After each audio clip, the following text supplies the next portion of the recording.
First, I'm going to orient the model so that it's parallel to the x-axis. So I'm going to go to rotate Z, X, Y, and Z are 0, A is 90 degrees, and put a window around the part.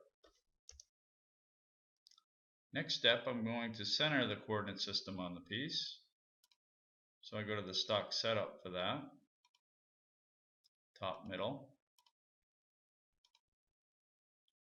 Now I'm going to create my stock boundary. So I'm going to go to curve, new curve. And it's important that we call it stock CRV because we're going to use that as our auto setup in the stock setup. So I'm going to use linear move, snap to grid.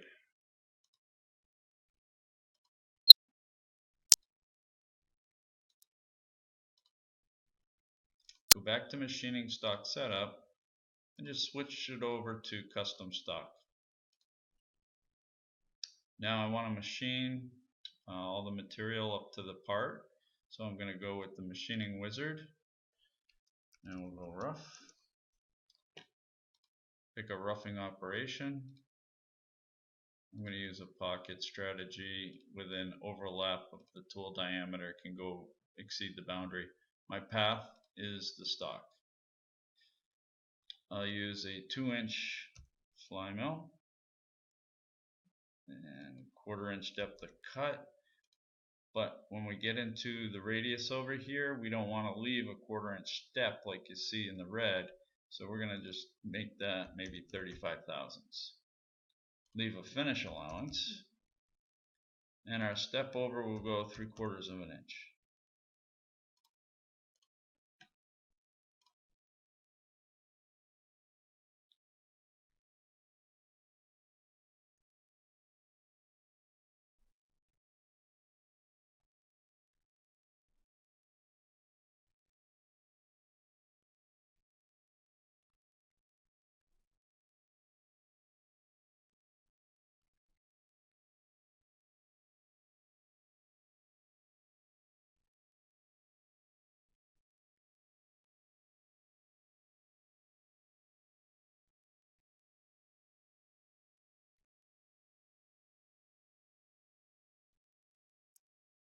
Okay. I'll use rapid cut. Now you can see we're leaving a little bit of material in here. And what that is, due to our raised lettering.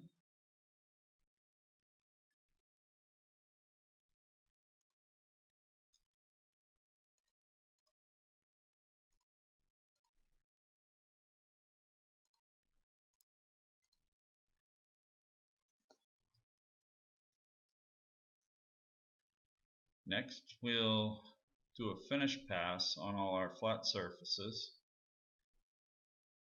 Maybe we might want to use a cutter that's small enough to fit and do these flat surfaces as well. So let's take a measurement here real quick. Snap to all. So from here over to here, looking at over 3/4, so I could use a 1/2 inch tool there. Then our gap here, roughly a 1/2 inch. Alright, so I'm going to use a 1/2 inch tool to clean up the floors. So I'm going to go back to the wizard, finish flat, use a finish operation, 3D equidistant. Yeah, that's fine. Flat end mill, tool 2, 1/2 inch, step over 0.1, take off our finish allowance, and change the surface angle to strictly 0, so it machines only flat surfaces. And verify.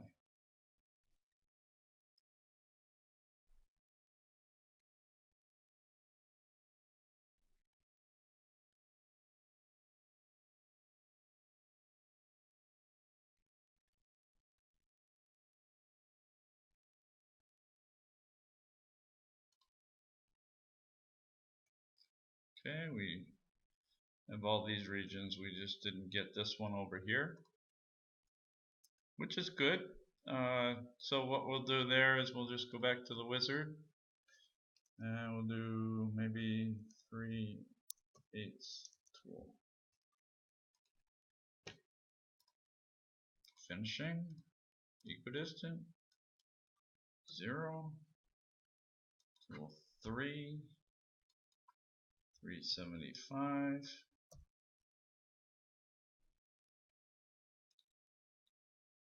And now what we'll do is we'll pick this region. So we go to add surfaces, select it, click on the screen somewhere. That changes it so that the unselected surface now becomes the selected surface. Enter. Now I want to be smart and know that there's other surfaces in the region, so I go to check surfaces. My machine surface disappears and I just say all.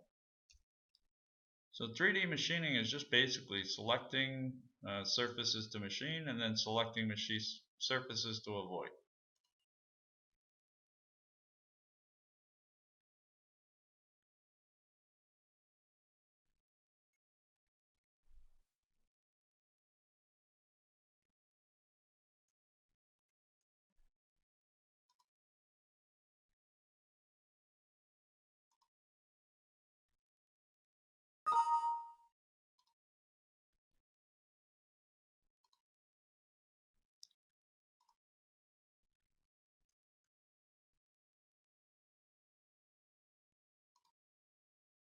I think our tool's still too big.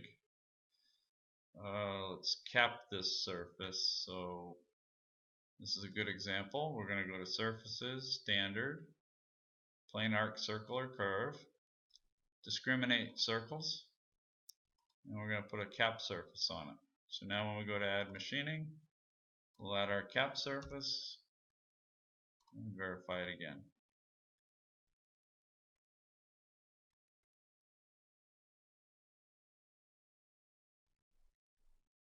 Now we get the desired cut.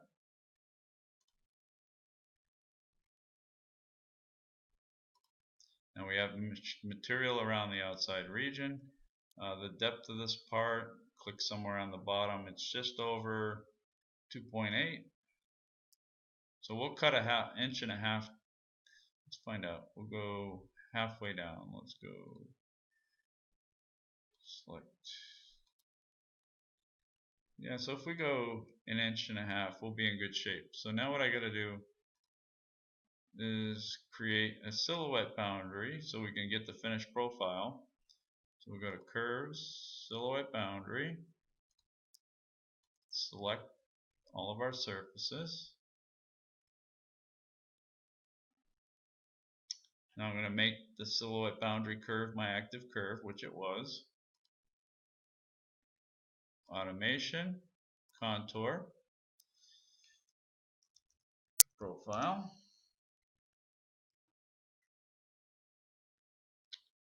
We'll go with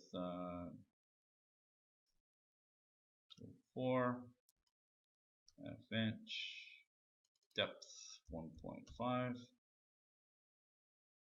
stock allowance 0, left for climb mill. We'll use an automatic lead in and lead out, and verify. Okay, you can see our cutter paths on the inside. If I take a look and see, we start rapid here, and so we reverse the curve. We still want a climb mill, so we don't change the offset. We don't change the offset to right, so we want to keep it left.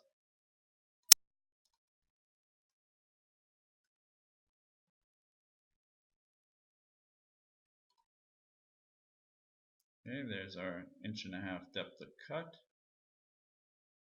Now we have to finish the radius in the corner, and we have to take care of that raised lettering.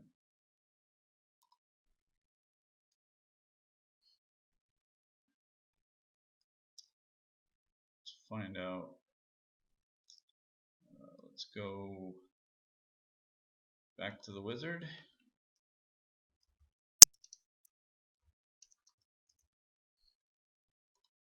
Go for finish. Equidistant. Path is automatic. It's going to just machine the surfaces I select. we'll go over with a ball end mill. We'll just travel over the sides of that radius and put it tangent down at the bottom there. So we're going to use a ball end mill, tool 5. We'll use maybe a 3/8. Step over, we'll put in maybe a 20 thousandths. Now we select our surfaces.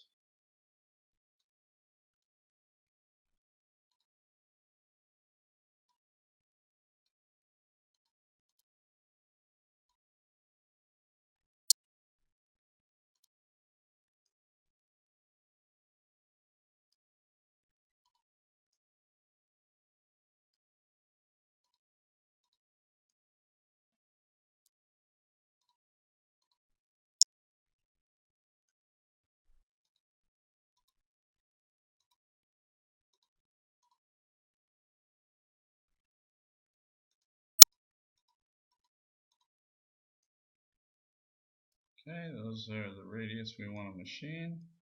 So I click outside, hit enter. Everything else becomes a check surface. And verify.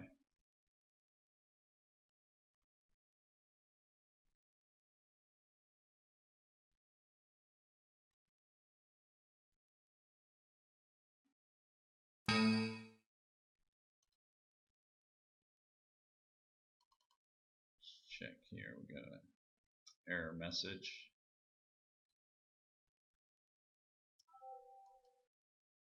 Change our step over, see what we get.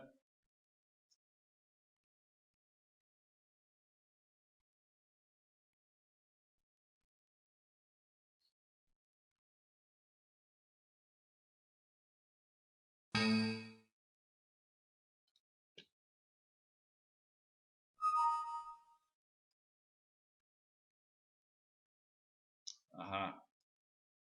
Picked up on a couple of surfaces we didn't want.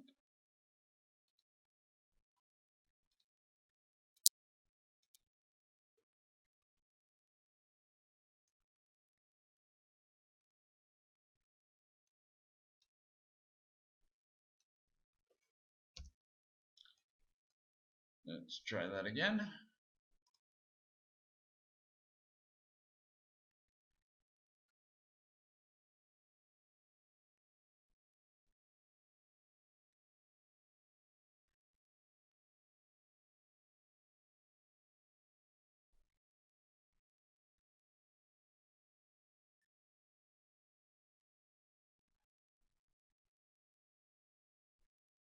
Perfect.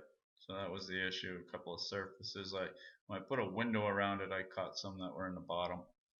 Alright, so now we need to address this lettering area. Let's do a rapid cut real quick.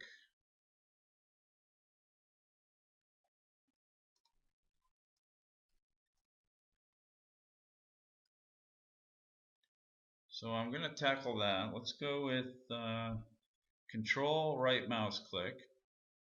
And I'm going to, let's see, I need to pick only lines. Control left mouse. And we're going to divide it. So we're going to pick our screenshot. We're going to go drag it by screen, and you can see the little triangle at the end of my cursor. I'm going to go out far enough. We're dividing it here. Then we'll come over and we'll divide it over here. So now we'll make a curve. I'm going to use snap to all. And then I can pick up that division. Come down here.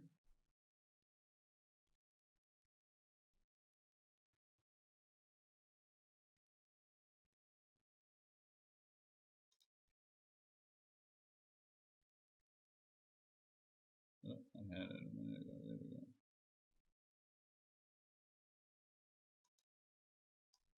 Okay, we'll do a top view. Now I'm just going to pick an area on the screen. I'm just trying to make some kind of a pocket for it. Don't need to be too fussy. And then hit the close command. Now we'll go back and we'll go to 3D Machining Wizard.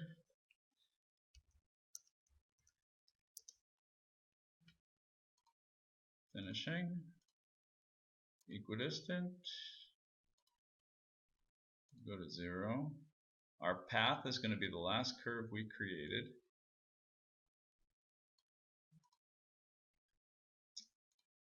Use a flat end mill.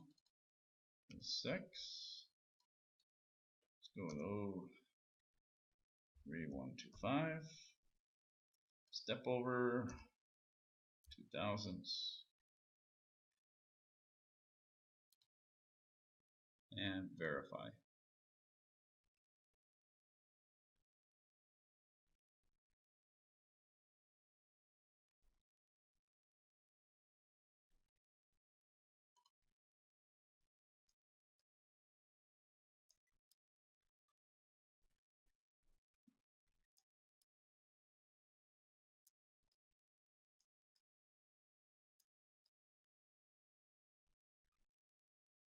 Let's do a better simulation.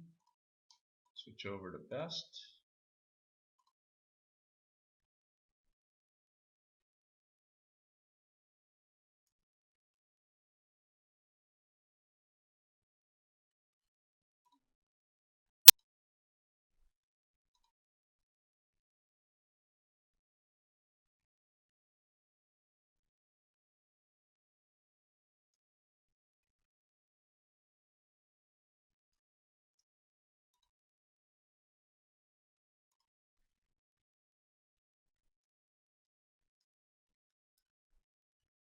Okay, I seem to be hitting that region. I think our 3D simulation was a little off.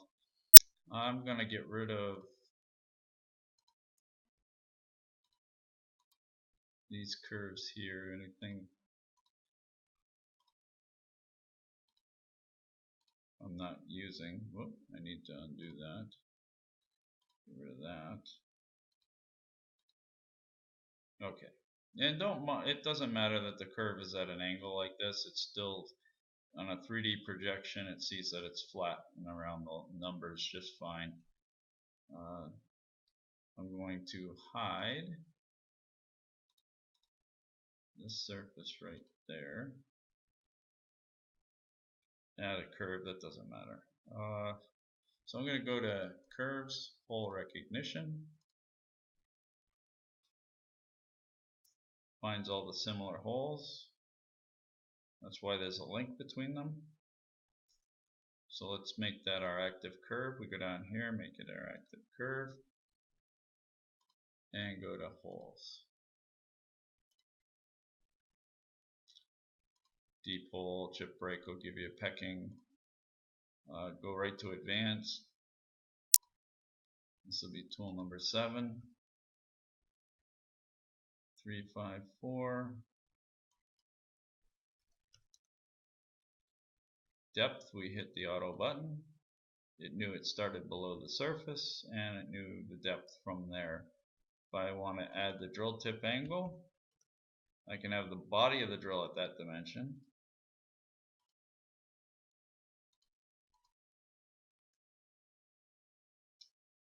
Okay, so these two holes are linked together. These two are separate. So let's make that our active curve.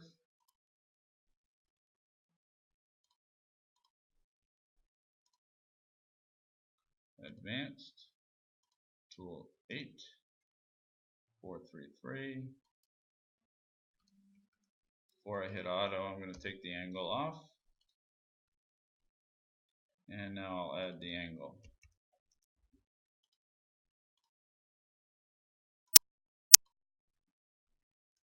Now these holes over here, they didn't, with the hole recognition, because these are broken up into like splines. So what I need to do is just basically go in, create a face boundary curve.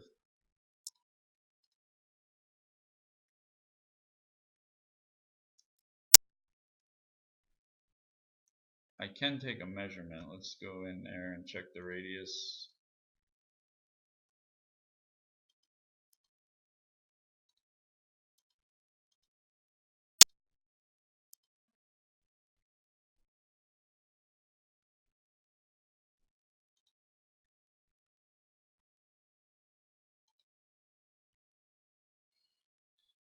Let's see, those are probably, yeah, they're the same size. So I'm going to go in, show you another method. So let's say we're drilling all these holes. You need to know the drill size, tool 9, let's say it's 158. Multiply, you can put in a star, multiply by 2. You need to know the depth.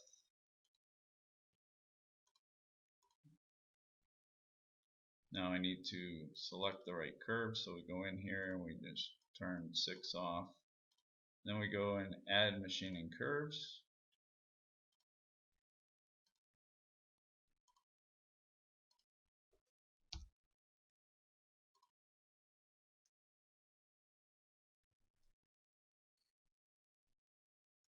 And you would change your depths and everything, but that's a good example.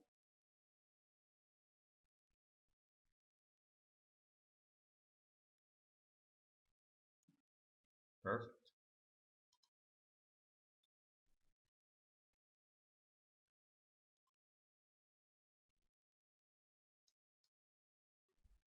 Now, if I have a chamfer here, you can use a 3D machining wizard and cut around to do that. Or if you want to use a countersunk hole, what you would do, you would find out the diameter 193, 194. So I would go holes,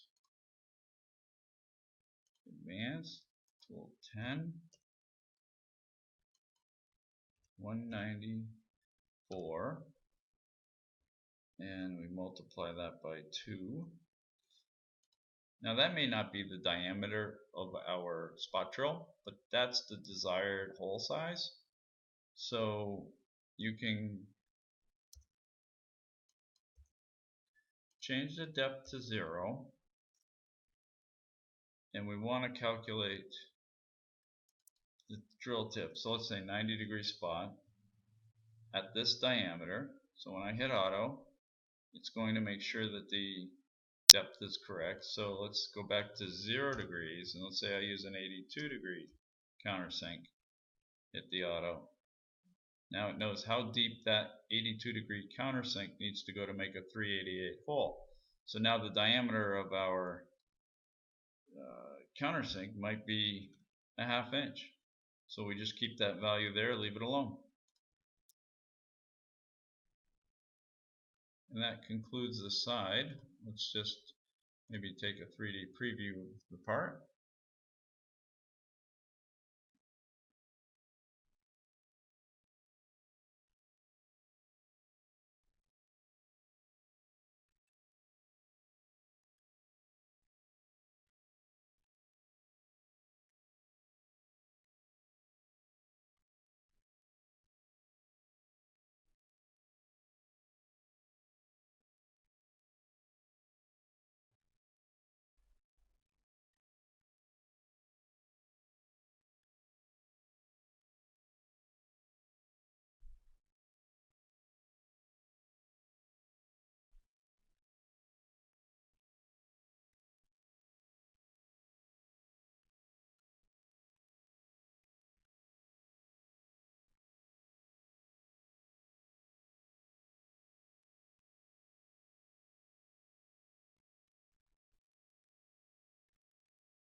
Okay, you just tighten up your step overs and everything. This part is good.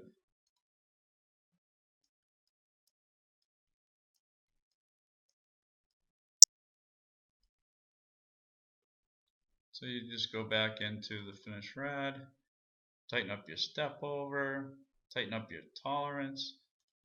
That'll give you a better part finish all the way around. That concludes the top side.